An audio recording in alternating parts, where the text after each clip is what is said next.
오늘은 아직 끝나지 않았다, 아직 끝나지 않았다라는 제목으로 하나님 말씀 증거하도록 하겠습니다. 예수님께서 부활하셔서 제자들에게 나타나셨습니다. 10명의 제자들에게 나타나셨습니다. 왜 10명입니까? 한 명인 가룟 유다는 배신해서 예수님을 떠났습니다. 또 한 명인 제자 도마는 같이 있지 않았습니다. 여기서 할 수 있는 게 무엇입니까?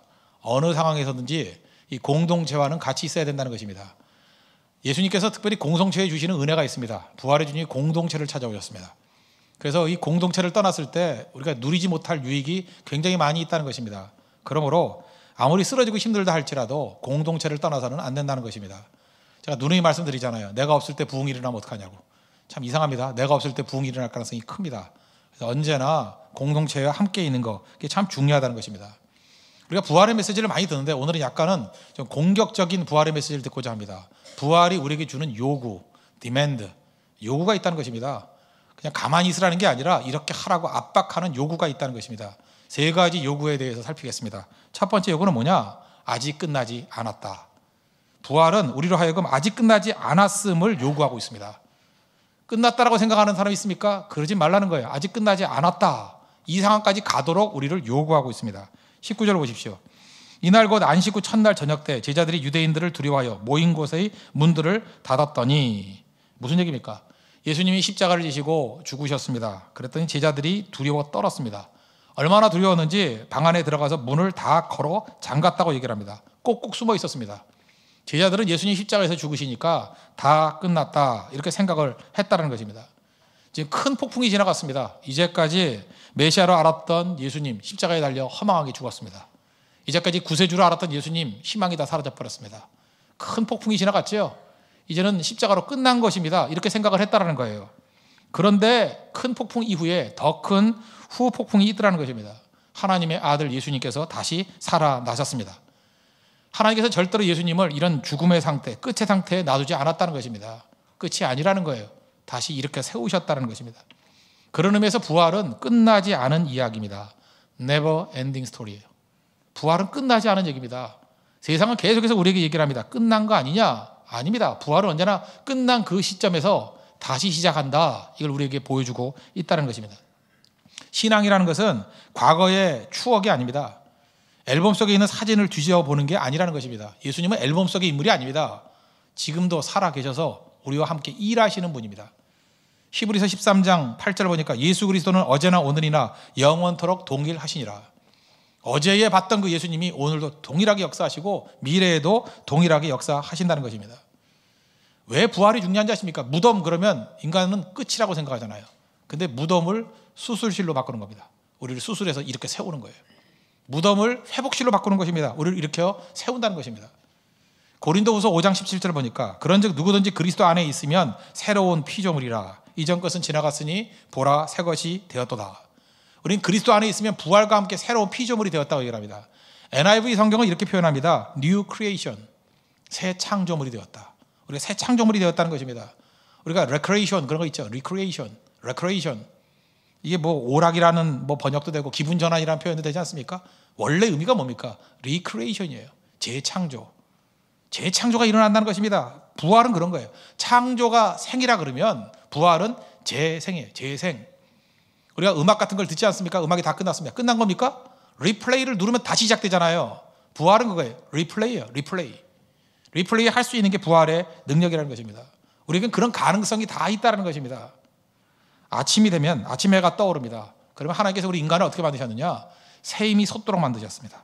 그래서 아침 해가 솟아오를 때 새 힘을 얻어야 됩니다. 또한 아침 해가 솟아오를 때 우리는 마음이 새로워져야 됩니다. 마음을 새롭게 갖게 돼 있습니다. 그런데 병든 마음이 돼버리면요, 아침 해가 떠오르는데도 불구하고 힘이 생기지 않습니다. 늘어져 있어요. 아침 해가 떠오름에도 불구하고 마음이 새로워지지 않습니다. 우울한 마음, 죽은 마음으로 그대로 있다는 것입니다. 무슨 문제예요? 리플레이가 안 된다는 거예요. 리플레이가 안 되는 인생은 죽음입니다. 근데 부활은 우리가 하여금 생명을 주셔서 리플레이가 가능한 인생이 되게 만들었다는 것입니다. 이 사회를 보십시오. 악한 마귀가 역사에서 계속해서 우리에게 뭘 주느냐 하면 무덤의 자리에 머물러 있게 만든다는 것입니다. 무덤은 아무리 아름답다 할지라도 무덤일 뿐입니다. 무덤을 찬미해서는 안 됩니다. 무덤은 절대로 아름다운 게 아니라는 것입니다. 무덤을 아무리 멋진 대리석으로 꾸몄다 할지라도 무덤입니다. 무덤에 아무리 아름다운 화단을 꾸몄다 할지라도 무덤입니다. 무덤에 비석을 멋지게 세웠다 할지라도 그건 무덤에 불과하다는 것입니다. 절대로 죽음을 꾸미지 마십시오. 근데 마귀는 계속해서 죽음을 찬미합니다. 죽음을 꾸미고 아름답다 그러고 아니라는 거예요. 죽음이 아름다운 게 아니라 부활의 능력으로 일어설 줄 알아야 된다는 것입니다. 로마서 8장을 그동안 살폈습니다. 8장에 보니까 복음의 요약 두 가지라 그랬죠. 정죄함이 없다. 또 하나가 무엇입니까? 해방되었다. 그게 정죄함이 없다는 게 무엇입니까? 예수 그리스도 안에서는 우리에게 결코 정죄함이 없다. 우리 한번 주변을 보십시오. 정죄받는 사람들 많이 있지 않습니까? 다 죄인입니다. 이 비율의 차이점이 있지 다 죽을 죄인입니다. 어마어마한 죄인입니다. 뭐 100배, 1000배 죽어 마땅한 죄인입니다. 우리가 많이 보지 않습니까? 모든 사람들이 다 일어서서 정죄합니다. 정죄가 얼마나 무서운지 알겠죠? 우리가 분노한다고 생각하지 말고 그 사람이 나라고 생각해 보십시오. 모든 사람이 나를 다 정죄해요. 견딜 수 있습니까? 못 견뎌요. 사회 전체가 배운 사람이든 못 배운 사람이든 정죄는 누구나 다 할 수 있습니다. 양식이 있는 사람이든 없는 사람이든 정죄는 누구나 다 할 수 있어요. 정죄받는 사람이 만약에 우리 가족이라 그러면 여러분 감당할 수 있겠습니까? 그때에 누군가가 나타나서 그 정죄를 다 막아주고 내가 대신 짊어지겠다 그러면 얼마나 고맙겠어요. 그게 예수 그리스도의 십자가의 능력이라는 것입니다. 사회는 전반적으로 마귀가 계속해서 우리에게 뭘 쏟아붓게 만드냐? 정죄감을 쏟아붓게 만드냐? 정죄감. 정죄 다음에 오는 게 뭔지 아십니까? 절망입니다. 다 절망해요.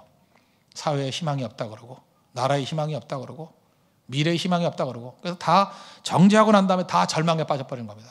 그리고 다 분노합니다. 그 배후에 어둠의 그림자가 있다고 생각하지 않습니까? 마귀가 역사하고 있다는 것입니다. 이게 바로 무덤 속에 살아가는 거예요. 근데 부활의 주님께서는 우리에게 뭐라고 얘기해요? 리플레이. 일어설 수 있어. 재건의 능력이 있어. 죽음의 세력이 있으면 생명을 심어야 될 거 아닙니까? 생명으로 세워나가야 될 거 아닙니까? 그게 부활의 능력이라는 거예요. 많은 사람들 우리 지금 무덤 속에서 살아가고 있습니다. 걱정, 근심, 어려움, 헛됨, 실패감 이런 속에서 살아가고 있다는 것입니다. 다 도망치고 숨어 있다는 거예요. 그게 무덤의 자리입니다. 무덤의 자리에서 나오기를 주님께서 원하신다는 것입니다. 우리 잘 보십시오. 무덤의 자리가 어떤 거예요? 어떤 때는 패배주의에 사로잡혀 있습니다. 패배주의가 뭐예요? 우리는 해도 안 돼. 이게 무덤의 자리예요. 또 어떤 사람은 냉소주의에 빠져 있습니다. 너희들끼리나 잘해봐. 이 무덤의 자리입니다. 어떤 사람은 자조주의에 빠져 있습니다. 나는 해도 할 수 없어. 이게 무덤의 자리라는 거예요. 또 어떤 사람은 방관주의입니다. 그래, 뭐 이미 다 저질러진 거 어쩔 길이 없어. 방관주의. 다 무덤의 자리라는 거예요. 근데 부활의 주님께서 우리에게 오셔가지고 끝난 게 아니야. 그 리플레이를 누르시면 일어설 수 있다는 것입니다. 인간이 가장 아플 때가 언제입니까? 인간 대접받지 못할 때입니다. 하나님께서는 인간을 하나님의 형상대로 만드셨습니다. 그래서 우리는 존중받을 때 그걸 지극히 당연하게 여기고요. 존중받지 못할 때 이건 아니다라고 거의 죽음을 느끼게 되어 있다는 것입니다. 사람들이 우리 존귀하게 보지 않습니다. 어떤 겁니까? 특별히 돈 때문에 차별합니다. 사람들이 분노합니다. 학벌 때문에 차별합니다. 말이 안 되는 거죠. 심지어 타고 온 자동차 때문에 차별합니다. 그럴 때 우리는 이해를 못한다고 얘기를 합니다. 심지어 이게 이해가 안 되는 거죠. 생긴 것 때문에 차별합니다. 생긴 것 때문에, 피부색 때문에, 잘생기고 못생긴 것 때문에, 키 크고 작은 것 때문에. 이게 다 말이 안 되는 거죠. 어쩌란 말입니까? 그래서 많은 사람들은 아픔이 있을 때 무덤 속에서 삽니다. 안타까운 게 뭐냐면 지금 여기 예배드리는 성도들 가운데도 겉으로 볼 때 멀쩡하게 보이지만 상당히 많은 부분에 있어서 무덤 속에서 살아가고 있는 사람 많이 있습니다. 아까도 얘기했잖아요. 패배주의 해도 안 돼 라고 해서 무덤 속에 살아갑니다. 냉소주의 너희들끼리 잘해봐. 냉소주의라는 무덤 속에 살아가고 있습니다. 나는 할 수 없어. 자조적인 그 무덤 속에 살아가요. 뭐 손댄다고 되나? 방관주의 다 무덤 속에 살아가고 있다는 것입니다. 부활의 주님 우리에게 명령하고 있습니다. 그게 아니라는 거예요. 리플레이. 다시 누르면 시작할 수 있어. 요한복음 21장에 보면은 베드로와 7명의 제자들이 고기나 잡으러 가자 그랬습니다. 부활의 주님 만나고 난 다음에 역시 낙심에 있었어요. 무덤의 자리에 있었습니다. 못 잡았죠. 그때 예수님이 나타나셔가지고 베드로와 제자들 처음 불렀을 때 누가복음 5장의 장면 비슷한 거를 다시 리플레이 하시잖아요. 깊은 곳 오른편에 가서 그물을 던져라. 그랬더니 그물이 찢어질 정도로 고기가 잡혔습니다. 153마리. 누가복음 5장 기억나지 않습니까? 깊은 데로 가서 그물을 던져라. 그럴 때 두 배가 휘청휘청할 정도로 고기를 잡았습니다. 무슨 얘기예요? 너는 버림받은 게 아니야. 끝난 게 아니야. 다시 시작할 수 있어. 리플레이. 그게 부활의 주님이 명령하신 거라는 겁니다. 부활이 우리에게 요구하는 건 뭔지 알아요? 낙심하고 좌절하고 고기나 잡으러 가자 이런 소리 하지 말라는 거예요. 이런 냉소주의에 빠지지 말라는 거예요. 리플레이 다시 할 수 있어. 특별히 예수님 3번이나 부인하고 배신했던 베드로, 예수님이 개인적으로 찾아오셨죠. 내가 이 모든 사람들보다 나를 더 사랑하느냐? 내가 주를 사랑하는지 주께서 아시나이다. 내 양을 먹이라. 리플레이. 너 사명 다시 감당할 수 있어. 다시 시작할 수 있어. 늘어져 있지 마. 포기하지 마. 그게 주님의 메시지라는 거예요. 우리 삶 가운데 여러분들도 지금도 이렇게 포기한 것들이 있습니까?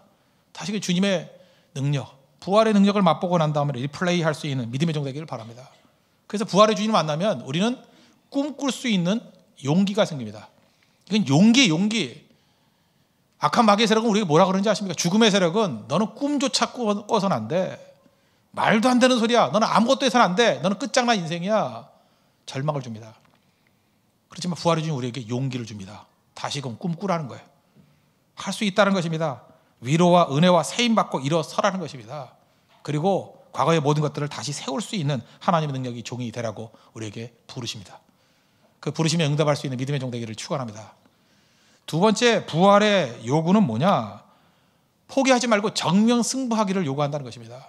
우리는 최종 승리하기 때문에 피하지 말라는 거예요. 정면 승부하라. 정면 승부를 요구한다는 것입니다. 20절부터 보겠습니다.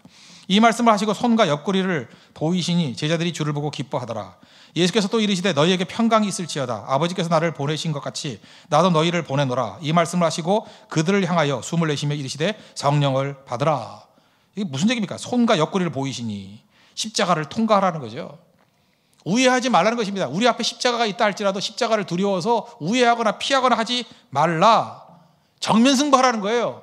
내가 성령을 부어주겠다. 숨을 내쉬며 성령을 받으라. 내가 준 부활의 능력, 부활의 영이 성령 아니에요. 성령을 받고 정면 충돌하라. 반드시 승리한다는 거예요. 반드시. 그리고 너는 죽어도 살겠고 죽지 않는다는 거예요. 살아서 믿는 자는 결코 죽지 아니하리라. 이제 하나님께서 함께 하신다는 것입니다. 그래서 일어서라는 것입니다. 이게 부활을 믿는 백성들의 모습이라는 거예요. 부활을 믿기 때문에 우리는 정면 승부합니다. 우리가 지금 최근에 장례식을 많이 보게 됩니다. 죽은 사람들의 모습을 보게 됩니다. 애도하죠. 엄밀하게 한번 생각해 봅시다. 우리가 애도하는데 뭘 애도하는 거죠? 죽은 자를 애도하는 거 아닙니다. 죽은 자는 천국과 지옥 결정된 겁니다. 뭘 애도하는 거예요? 남은 자들을 애도하는 겁니다. 왜냐? 우리에겐 경기가 남아있기 때문에. 사실 남아있는 사람들이 슬픈 거예요. 남아있는 사람. 우리의 싸움이 어떤 싸움이 돼야 될 것인가. 엄밀히 말해서 예수님을 진짜 믿고 부활을 믿는다 그러면 크리스찬은 죽음이 두렵지 않습니다. 이미 알고 있습니다. 죽음 이후의 세계를. 진정으로 두려운 건 뭐냐? 삶이 두려운 겁니다. 오늘 내가 어떻게 살아야 될 것인가? 삶이 두려운 거죠. 죽음은 결정된 거잖아요. 그죠? 부활이 있다 그러면 고난조차도 다 영광이 될 수 있다는 것입니다. 우리가 어떤 그 부끄러운 일을 행했던 어떤 선장님을 알고 있습니다. 잘 보죠. 그분이 왜 그랬을까요? 우리 뭐 보통 사람 같으면 다 그렇게 안 했을 것이다 라고 얘기할 수 있겠습니까? 이유가 뭐든 간에 살겠다는 거 아니에요. 이유가 뭐죠? 부활에 대한 자신이 없기 때문에 그렇습니다.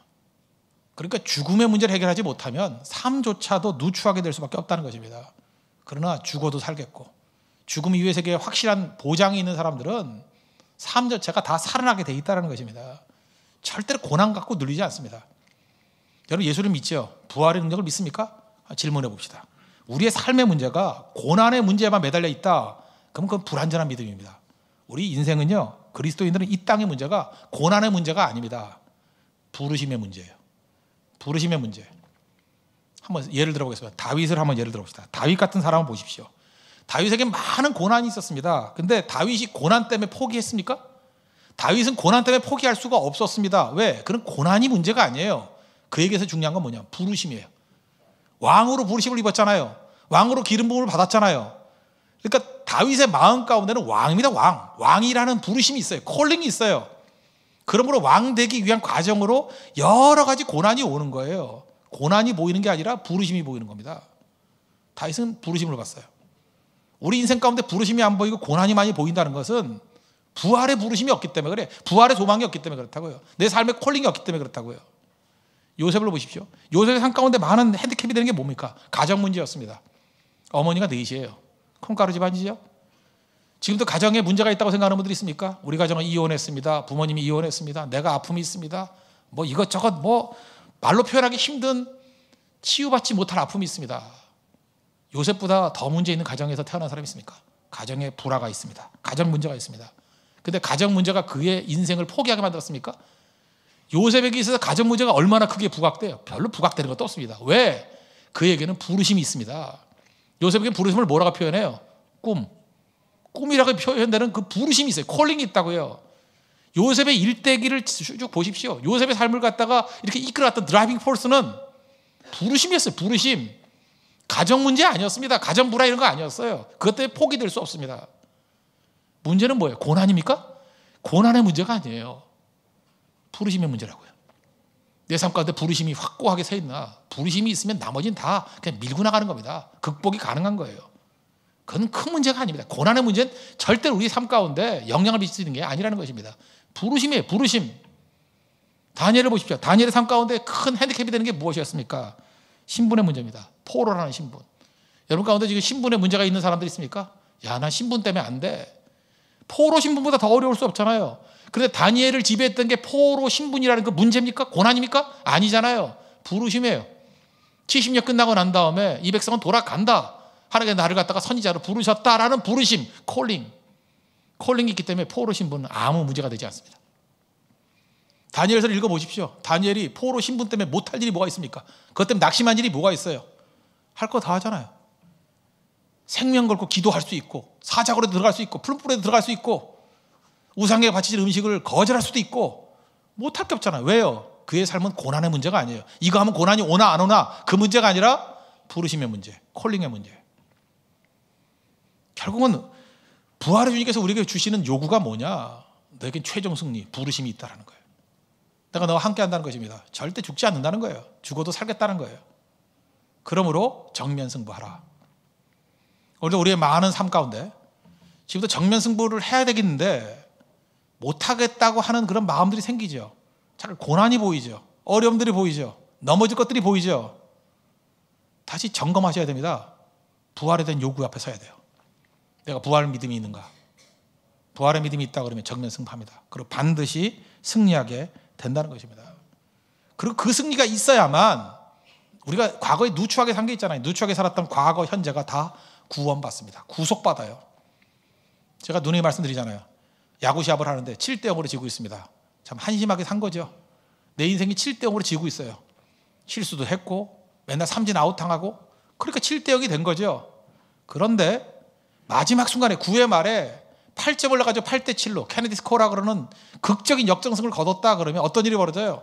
과거가 구원받잖아요. 과거가 리뎀션, 구속받잖아요. 7대0으로 지고 있는 게 너무나도 기쁜 일이 돼버리죠. 그렇지 않아요? 야, 저런 상황에서도 내가 역전할 수 있었어. 근데 저 실수가 있음에도 불구하고 실수했던 사람이 마지막에 말로 홈런 쳤다고 합시다. 그러면 그것이 다 구속받죠. 구원받죠. 우리 지금 이 자리에서 제대로 다 살았다고 자신할 수 있는 사람이 누가 있습니까? 우리 과거는 7대0으로 지고 있는 인생이에요. 내 인생은 누추한 인생이고 죄로 범벅된 인생입니다. 마귀가 계속해서 끝났다라고 얘기하는 인생이에요. 베드로 보십시오. 예수님 부인하고 거절하고 다 그랬던 인생 아니에요? 부활의 주님 만나가지고 정면 승부하는 사도행전 이후의 모습을 보십시오. 다 뒤바뀌어 버리잖아요. 바울을 보십시오. 바울의 인생은 7대0으로 지고 있는 인생이었어요. 7대0 정도가 아닙니다. 70대0이에요. 예수님 믿는 사람들 다 잡아 죽이고요. 핍박자, 포형자, 회방자였습니다. 자랑할 게 하나도 없어요. 자랑이 뭡니까? 죽어 마땅한 죄인이에요. 죽어 마땅한 죄인. 예수님 믿고 난 다음에 정면 승부가 난다 어떤 일이 벌어져요? 그것이 다 영광이 돼버리잖아요. 그랬던 내가 이방인의 사도가 되었다. 영광이 되잖아요. 부활의 주님 만나셔야 됩니다. 정면 승부하십시오. 그러면 과거도 구속받습니다. 리뎀션, 리딤 받아야 돼요. 리딤. 현재도 지금 내 삶에 있는 모든 것들이 구원받아야 됩니다. 리딤, 리뎀션. 그게 부활의 능력이라는 거예요. 오늘도 부활의 능력을 의지해서 정면 승부에서 승리를 이끌 수 있는 믿음의 신실한 종 되기를 축원합니다. 세 번째로 부활이 우리에게 요구하는 건 뭐냐? 의심에서 믿음으로 나갈 것을 요구합니다. 도마는 그 자리에 없었습니다. 그래서 못 믿었습니다. 우리 가운데 하나님을 믿는다고 하는 사람이 많이 있습니다. 하나님을 믿는데 부활은 못 믿겠습니다. 이렇게 말하는 사람들이 생각보다 많아요. 하나님을 믿는데 부활은 못 믿겠다. 그리고 또 이 많은 순간에 이걸 또 음모설로 얘기할 때가 많습니다. 이 음모설이라는 게 뭐냐면 의심의 뿌리를 둔 거 아닙니까? 이게 다 마귀가 장난치는 거예요. 예수님의 그 십자가의 부활, 십자가에서 부활했다는 것들에 대해서 음모설 뭐 여러 가지가 있지만 대표적인 음모설 두 가지만 설명해 드릴게요. 첫째는 기절설이에요. 기절설. 예수님이 기절했대요. 난 그 얘기를 들을 때마다 내가 기절할 것 같아요. 예수님이 기절했답니다. 십자가형이 뭔지 아십니까? 이렇게 양판에 그 못을 박는 거죠. 손바닥에 박는 게 아니래요. 그러면 이게 찢어져 가지고 감당할 수 없고 이 손목에 뼈와 뼈 사이에 못을 박는답니다. 그러면 이렇게 늘어져도 뼈 사이 걸리니까 괜찮겠죠. 그다음에 발에 못을 박고 그다음 끈으로 좀 묶기도 묶는데요. 십자가형이 왜 무서운 거냐면 이게 축 늘어지면요. 힘을 쭉 빼고 축 늘어지면 아픔도 있지만 그 아픔은 어느 순간에 약간 멈춘답니다. 그러면 기도가 막힌대요. 숨을 못 쉰대요. 숨을 못 쉬니까 사람이 숨을 못 쉬면 숨 쉬려고 노력을 하잖아요. 그러면 힘을 주면 이렇게 몸을 이렇게 세워야 되잖아요. 이렇게 세우는 순간에 찢어진대요. 내가 팔도 찢어지고 다리도 찢어지고. 그래서 너무 큰 고통이라 해요. 고통의 대가를 치르고 숨 한 번 쉬는 거예요. 숨 쉬었다 그러시 축 내리면 고통이 또 감해지고 그런데 또 숨이 막히고 계속 그걸 반복하는 겁니다. 그러니까 진퇴양난이죠. 숨을 쉬면 고통은 심해지고, 그죠? 또 고통이 완화되면 숨을 못 쉬고, 숨 못 쉬는 고통, 이 고통 저 고통. 그러니까 두 가지 양자의 고통을 교차하는 게 십자가랍니다. 그러다가 죽는 거예요. 얼마만큼 십자가 달려놓고 이제 내려놔야 될 때가 오지 않았습니까? 그때 안식일이 오기 때문에 내려난다 그랬잖아요.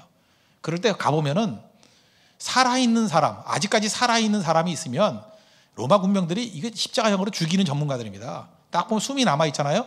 숨이 남아있으면 하는 일이 뭐냐면 다리를 부러뜨린대요. 다리를 부러뜨리면 다리 힘을 못 주잖아요. 그러니까 힘을 줘서 이렇게 몸을 이렇게 세울 수 있는 힘을 못 준대요. 그래서 축 늘어져 있는 상태로 2, 3분 지나면 숨이 멎어버린답니다. 두강도는 그래서 이미 죽은 거예요. 다리를 부러뜨려 버렸어요. 그죠?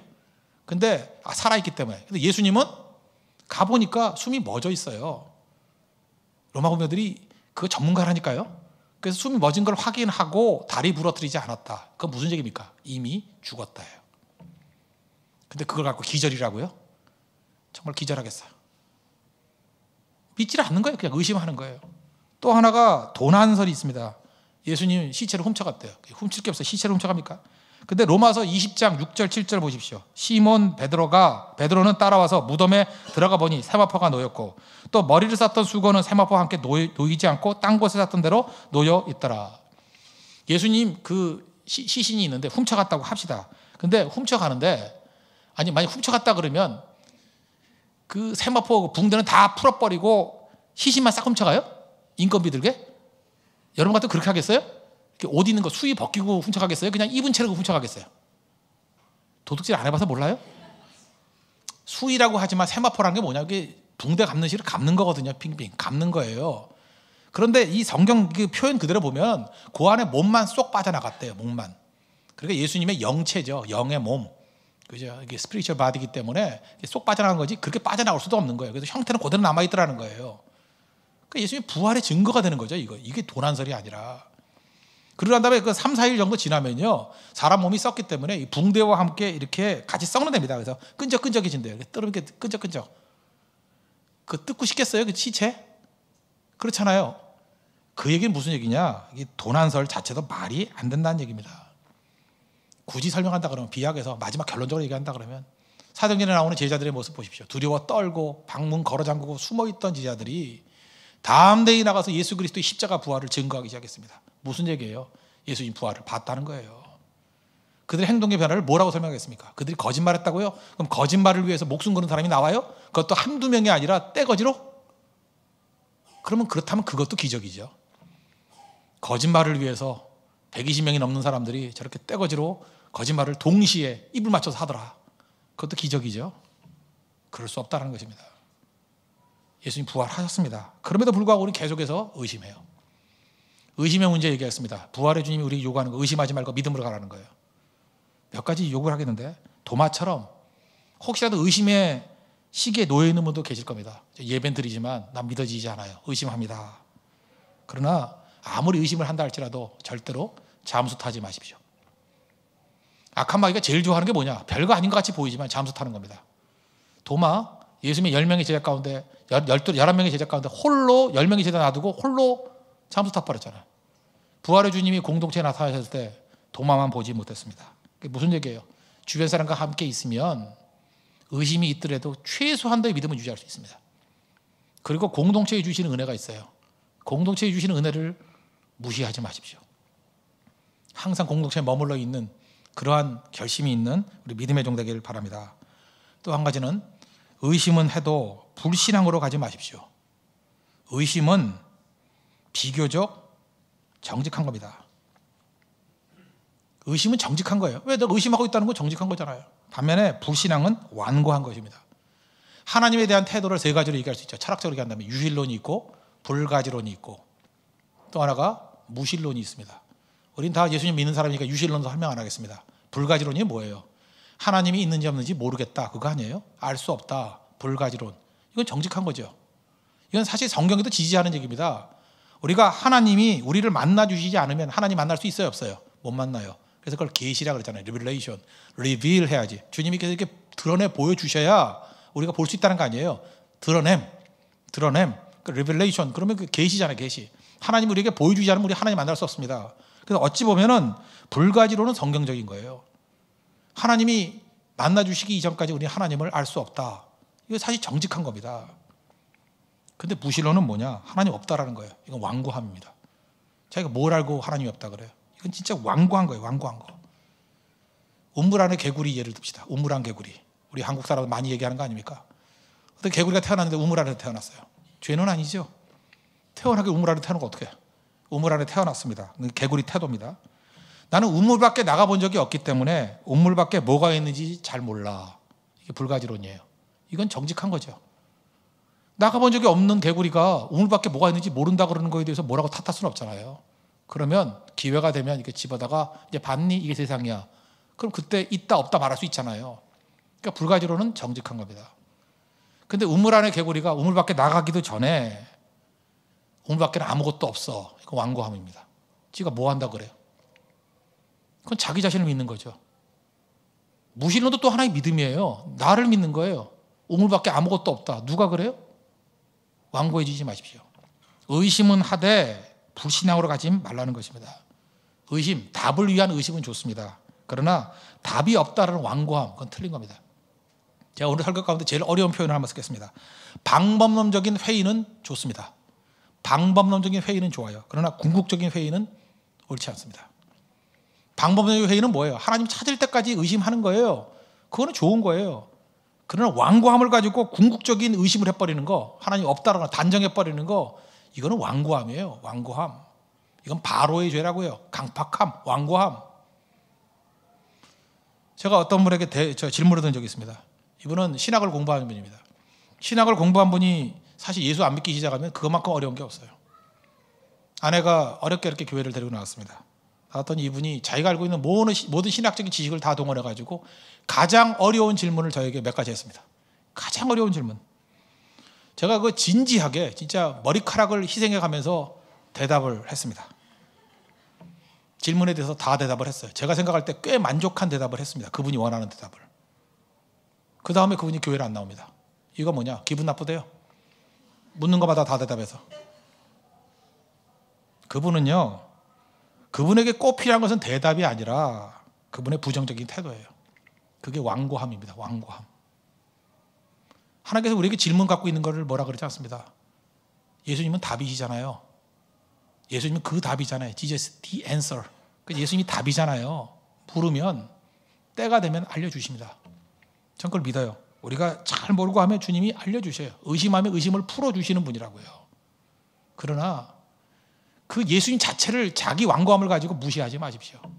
오늘 20장 27절 보십시오. 도마에게 이르시되 내 손가락을 이리 내밀어 내 손을 보고 내 손을 내밀어 내 옆구리에 넣어보라. 그리하여 믿음 없는 자가 되지 말고 믿는 자가 되라. 의심 풀어주시죠.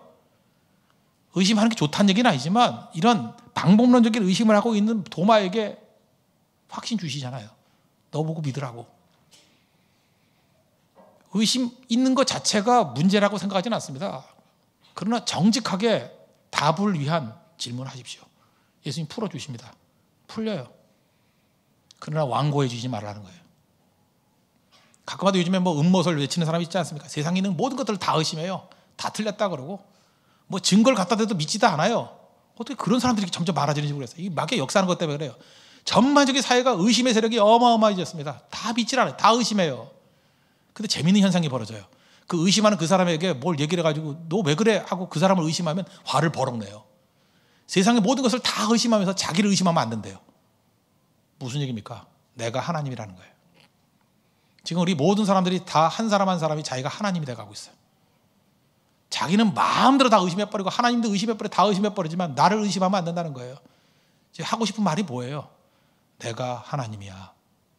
내가 하나님이야예요. 이게 뭐예요? 완고함이에요. 완고함. 어디서 많이 듣던 얘기 아닙니까? 그게 마귀입니다. 그게 마귀예요. 다 마귀가 돼가고 있습니다. 우린 의심할 수 있습니다. 그러나 정직하게 진짜 의구심을 갖고 주님 앞에 나오십시오. 답을 원합니다. 알려주십시오. 주님이 알려주십니다. 그래서 의심에서 믿음으로 가기를 원하신다는 것입니다. 또 한 가지 이거 팁인데, 신앙이라는 것은요 지식만을 가지고 되는 것은 아니라고 생각합니다. 또 하나 체험이라는 게 있습니다. 분명히 체험이라는 게 있습니다. 제가 지난 수요일 날 예배 끝나고 난 다음에 집에 가서 잠을 자는데 그러니까 목요일 날 새벽이죠. 시간은 0시 한 30분에서 1시 사이. 갑자기 잠을 자는데 고개를 한 바퀴 돌렸거든요. 이쪽 저는 엎드려 잘 잡니다. 지구를 사랑하기 때문에 이렇게 안고 이렇게 엎드려 잘 자는데 고개를 이렇게 돌렸어요. 돌렸는데 약간 어지럽더라고요. 그래서 좀 이상하다 생각해서 화장실 갔습니다. 그랬더니 갑자기 구토 증상이 나더니 그냥 거의 다 토하는 거예요. 토하면서 계속해서 시계 반대 방향으로 이렇게 돌기 시작하고. 그래서 제가 사실 화장실에서 쓰러진 건 아닙니다. 쓰러졌던 건 내가 주체를 못하는 걸 쓰러진다 그러는데 제가 밑에 잘 닦고 이렇게 누웠어요.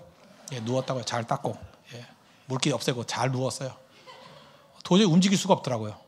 그래서 119 응급차를 부르고 그다음에 여의도 성모병원에 갔습니다. 가서 뭐 여러 가지 응급 조치를 취하기도 하고 또 여러 유명한 이비인후과 의사 선생님들 만나기도 하고 하여튼 중간 과정은 다 생략하고 결국 내용이 뭐였냐면 대개 그러면 이제 저는 뇌 때문에 그런지 알았는데 뇌는 아니고 MRI 찍어봤더니 정상이고 그 달팽이관에 돌이 떨어져 가지고 뭐 이석증이라 그런 것들 알아요. 근데 그것도 아니에요. 저는 뭐였냐면은 전정기관 이게 균형을 잡은 전정기관에 바이러스가 침투했대요. 그러면서 얘기를 하기를 참 소망스러운 얘기를 하더라고요. 바이러스이기 때문에 반드시 낫는데요. 안심을 하라 그러더라고요. 근데 다만 빠르면 4일, 늦으면 6주, 어지럽고 아무것도 못한대요. 설교도 못하고. 그러니까 제가 6주 계산해 보니까 한 달 반이잖아요. 한 달 반 동안 설교를 못한다. 계속 어지럽고 지구는 돌고. 4일 그래도 부활절을 넘어서게 되잖아요. 근데 이제 한 분 의사 선생님이 그 얘기를 하더라고요. 굉장히 소망적인 얘기인데 가끔 드라마틱하게 하루 이틀 사이에 낫는 사람도 있대요. 0.01% 드라마틱하게. 그래서 제가 그 얘기를 듣는 순간에 믿음이 생겼어요. 바로 저겁니다. 저 드라마 좋아합니다. 정도전 좋아합니다. 드라마 저거 되게 해주십시오.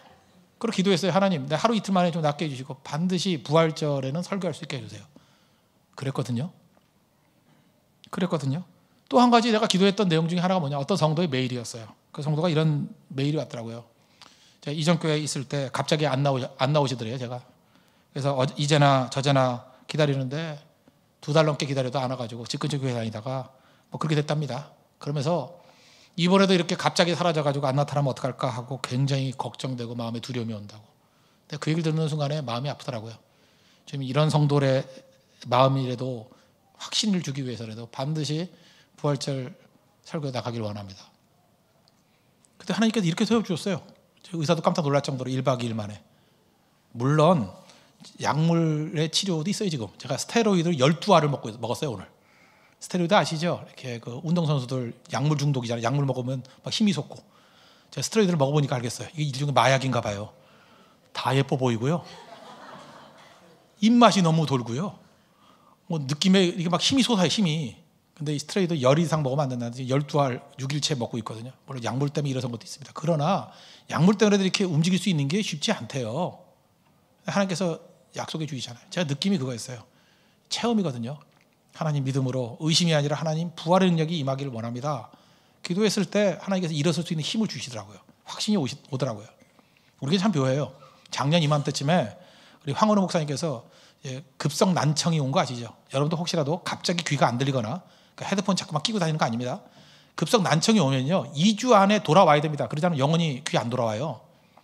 근데 급성 난청이 걸려가지고 굉장히 고민했어요. 이걸로 나는 평생 장애인 아닌가 뭐 이러면서 눈물 흘리고 혼자 굉장히 힘들어했거든요. 근데 작년 부활절이었어요. 기도하는 가운데, 부활절 새벽이었어요.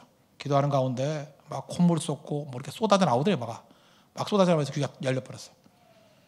뭐 의사 선생님도 해석이 안 될 정도로 이런 예가 거의 없답니다. 그런데 귀가 들리기 시작했잖아요. 작년에는 황운호 목사님, 금년에는 저, 내년엔 누굴까요? 제가 중요한 건 이거라 생각합니다. 부활의 능력은 체험을 통해서도 뒷받침될 수 있다는 것입니다. 주님이 원하시는 건 뭐예요? 의심이 아니라 믿음으로. 부활을 요구하는 겁니다. 의심의 상태로 머물러 있지 말라는 거예요. 믿음으로 가라. 확신으로 가라. 최근에 어떤 성도한테 제가 질문 하나 받았습니다. 뭐 그렇게 따뜻한 마음으로 한 질문은 아니라고 생각합니다. 세례 받잖아요. 세례 유익이 뭡니까? 약간 냉소적인 질문이었어요. 세례 받을 필요 없다라는 거예요. 나 세례 안 받고 그래도 예배 드리고 예수 믿으면 구원받는 거지. 굳이 세례를 받아야 될 이유가 뭔가요? 뭐 그런 질문이었어요. 저는 질문은 질문으로 받는 게 제일 좋다고 생각합니다. 또 다시 제가 질문했어요. 그렇다면 성도님, 결혼의 유익은 뭡니까? 대답 못 하더라고요. 결혼의 유익은 뭡니까? 결혼 왜 하죠? 사랑하면 그냥 살면 되잖아. 사랑하면 그냥 사랑하는 대로 같이 있으면 되잖아요. 근데 결혼 왜 해요? 사랑하기 때문에 하는 거잖아요. 사랑하기 때문에 하나님 앞과 많은 사람들 앞에서 공표하고 인정받기를 원하는 거 아닙니까? 세례도 마찬가지예요. 하나님 사랑하기 때문에 내가 하나님 백성이라는 것을 만천에 알리고 하나님 앞에 성도들 앞에 인정받기를 원하는 거, 그게 세례죠. 문제는 무엇입니까? 사랑이에요. 사랑. 하나님 사랑하면요 믿어집니다. 여러분 누굴 믿어요? 사랑하면 믿습니다. 알아요? 잠깐 의심한다는 건 뭐냐면 의심의 문제가 아니라 사랑의 문제라고. 하나님 사랑하고 부활의 주님 사랑하면 주님께서 우리에게 믿음 주십니다. 저는 확신합니다. 주님 사랑하십니까? 주님 확고한 믿음, 부활의 믿음 주실 것입니다. 그래서 부활의 주님 우리에게 요구하는 것이 있습니다. 절대 의심의 상태에 머물지 말고 믿음의 모습으로 가라. 믿는 자가 되라. 의심하지 말고 믿는 자가 되라. 말씀의 결론 맺겠습니다. 부활의 주님이 우리에게 요구하시는 게 있습니다. 디맨드, 좀 강하게 얘기합니다.